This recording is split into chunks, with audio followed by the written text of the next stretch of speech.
The Butcher of Rostov, exploring the horrors of Andrei Chikatilo.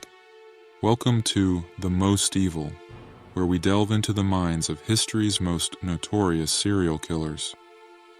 Today we look into the disturbing case of Andrei Chikatilo, often known as the Butcher of Rostov.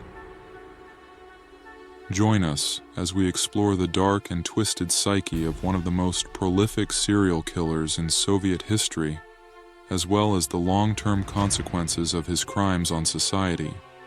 Andrei Chikatilo's early life was filled with struggle and sorrow.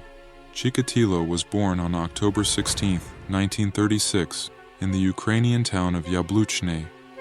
He grew up during an unstable period, highlighted by the devastation of World War II and Joseph Stalin's dictatorship.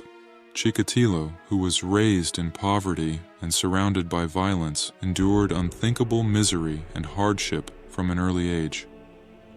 His family struggled to make ends meet, dealing with chronic food shortages and economic uncertainty. The sufferings of wartime Ukraine left a lasting impression on Chikatilo's mentality, creating in him feelings of pessimism and despair. As a kid, Chikatilo experienced acts of violence and brutality that would destroy him for the rest of his life. He witnessed the horrific events of war, such as bombs, shootings, and mass displacement of populations.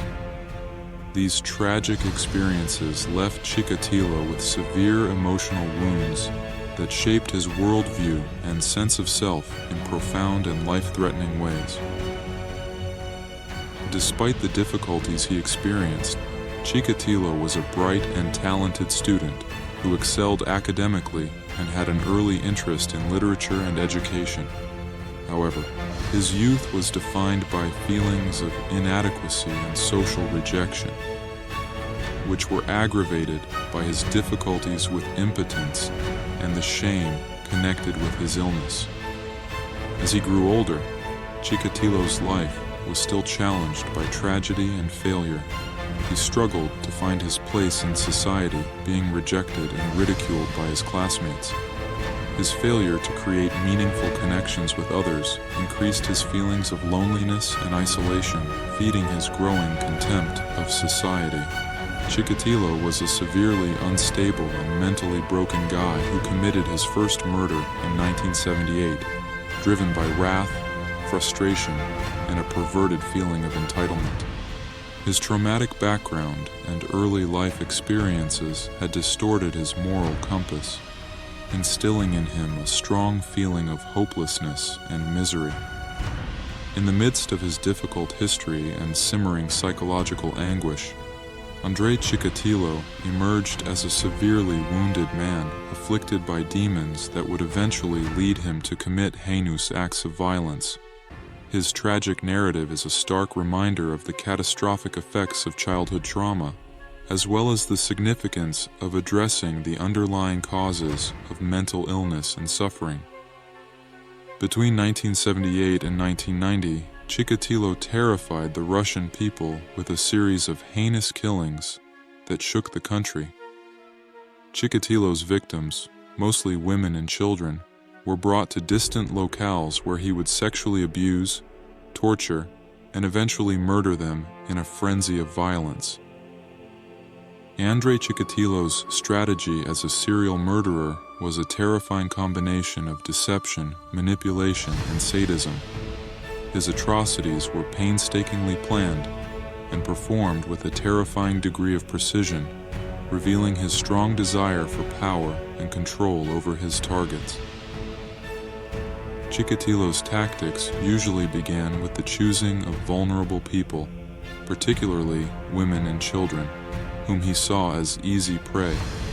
He would frequently prey on those who were marginalized or ignored by society, such as prostitutes or runaways, believing that their disappearances would be less likely to draw notice. Once he had found his victim, Chikatilo would use a variety of techniques to acquire their trust and bring them to a remote spot where he could play out his dark dreams. He would frequently approach his victims under the premise of giving help or company, preying on their weaknesses and ignorance. When alone with his victim, Chikatilo would overcome them with unexpected spurts of aggression, leaving them vulnerable before subjecting them to terrible acts of torture and mutilation.